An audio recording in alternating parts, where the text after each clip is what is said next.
amu veronin tanna chuan van theng ringa tang chuan mi pakhat hi aron tla atlak pha chuanin Phoenix Spirit lian tok mai chu abula ran thloka Phoenix Spirit chuan abul vela han thlok kol pha chuan anin lam chu han pan zela chuta ama chuan han ding chatin ani chu maktak hianin a han ena chuti lai tak chuan Phoenix Spirit chu aka chunga han luta chuan mundanga chuan aron harta hlorla chuta chuan mai che pakhat hi a han hua chunu chuan mizongla mithatro ti in alo soya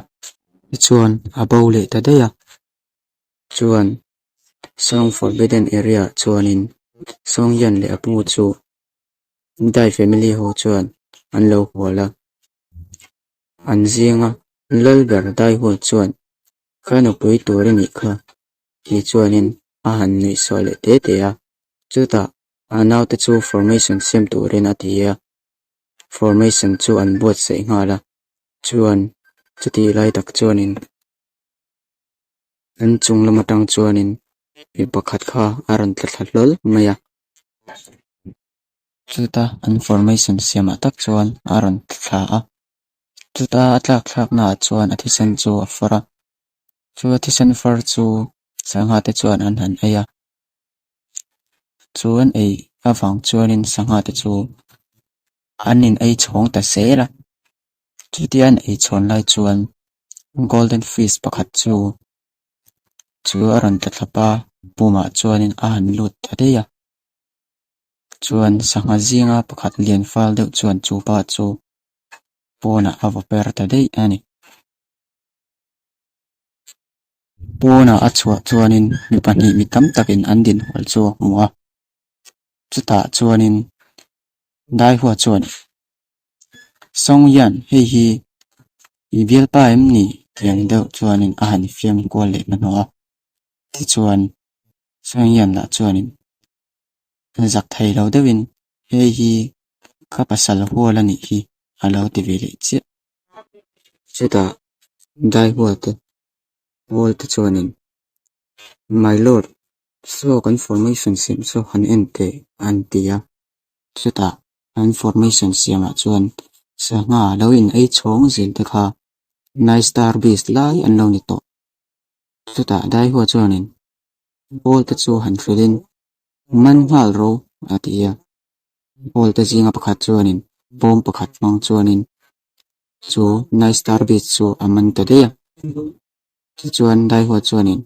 dai family te hena thlen pui ngi chu tumin chu aman tu te ali chu akal bo tir ta ngala chuan dai huwa chuanin ran tlar pa chu an enin an bel pa mo inia an ti pa chuanin lion spirit beast chu a han samona chuan a han pan veringota an tlar pa chuanin silai mangin vaikhat an papa a vaikhat khoya chuan athi ngal ta der mai chu song yani le apu chuanin un ram changa lo mangin an mani ol batu te chu an rin lo lai tak chuin an bai ta hala chu an bai mi zia te chuanin be spirit chu an samon ta supa an sol ta tak chu song yani po chuanin ama hol vel to chu alo ni so kher mai chuan an zawai chuanin an that ta veka chuan ran tlar pa chuanin tu tengen ni khoya nge ka om ti pa chuan song yani le apu chu asilai mang chuanin atit darana chuta song yani chuanin thu om zia chu han ril fia in hi spirit world ania ti chuan helaya hianin boina kan du to lova ti pa le admin chu tunge ani ti chu azota churan tlar pa chuan wang sanga ani thu in chang song yani chuan dai huwa nai thata dai family ho chuan chunga thuba an lange yang atia chuan wang sang chuan nga tinge karon tlak na sakper khan ka pasal wal min lo tia atia song yani chuanin dai huan khanin kanu pui niang in ti luina manga min nei atum wanga ni kha atia mong sang chuanin an mi tha ho rong chu a han dapa ama mo ho chu lak wal pha nu chuanin a maya han phi ya chuan song yani chu kalmai atum dewa ma se mong sang chuan an ti ding le te tia mong sang chuanin ni pasal hol ka ni hi ti pa chuan han fiam phain kalna tur ka nei lo nia atia song yani chuan song family lam omna so apan pui tar ngota sta an kalna chuanin mong sang chuan me ba ena he me chu awan en all ve atipa song yani chuan fiam le kwal nawa song yang chuanin rum tok mai na lo mela an kal tumna song family chenna fo chu arun langa song family ke ta chuanin mong sang le song yani po chuan lo om ve to reng maya suta om mi pui te chuanin pon lam mi song yani ne nan kalamu ti pa chuan lo pun sep sepa get veng tu e pa hi tu nge ati pa chuanin song yani chuanin ka pasal huala ni hi adauti ve maya chuta mi pui te chuan pon lam mi pasal ta na nei do namu antia boring chon lo ti to le ya chuta song yani chu lom vak lo tak mai hianin ke chung ma chona luta me pui ho po chu ankal dar ve ta ngal maya chuan mong sanga chuan ke ta lu ma chuan get veng tu ne na chuan dai huana chen chu apeta da ya patia mong sanga cheven chu me bukat chuan aro clear renga song yanin pasal bola me yamo ti pa chuanin abola bang chu nek chora chuan in chung lamaran langa song yang aran le lo chu khat chuan a chi lo ne na chuan lo le alo zota chata chi lo ba chuan orbitan area na thil thleng chung chang le dai huwa chu mi pakhat song family member ponerin atha thu te po chu information chung chu a ri ta veka chata helai song family zinga o hianin song yanan aran foi ti po chu a ri fai ta veka ti chuan sin dang aran langa wang sang chuan thil ton vel chu a in kota thu mang chuanin a sei chuak pum panga ti chuan yani chu wang sang ai tur pe tur chuanin a zukala a chuan song yani chuan wang sang pu sap ti lai chu ka hmunga chu in thlung le in a hoi kiar le chata ma se wang sang chuan muin a han kau daya chuan chu aken chu lak sakin na hun lam chu apan san ta daya song yani po chuanin wang sang chu a zui le ta maya an chicken te chu an da chuakin ti pa chuan wang sang chuan chu aya chu ti pa chuanin song yani chuan spirit world chungchang chu lo rilfia chuan ami tha ta dai wana changchang po kha asaya ani chu middle of second state ami ania abi star 6 ani thu te po chu a ril zela ti chuan wang sang po chuanin thu eng mo zo ta chuanin an ti chun som zela je ti lai chuan mi pani te hi ran kalin ani chuan khonge kan mi thar pa chu ti in an ron zong kola an zia pakhat chuanin ke hi tian zena kania nang hi song yani pasal turan ni tin azota wang sang po chuan o tin lo chang ve me chuan tian zena chuan song yani ne na chuanin he pai ka va hreng ai lo ve i pa ten na fret pui chem tin azot kola chu wang sang chuan lo ngai thai vak lovin a chu ai lai chuanin a phu ta hreba chu song yani nui lo te sa khop me lai chen te chu lom lo ti hriat takin an kal ta deya chuni zo no chuan song yani chuanin wang sang ne na chuan spirit world chungchang chu sai thale in spirit world a hidin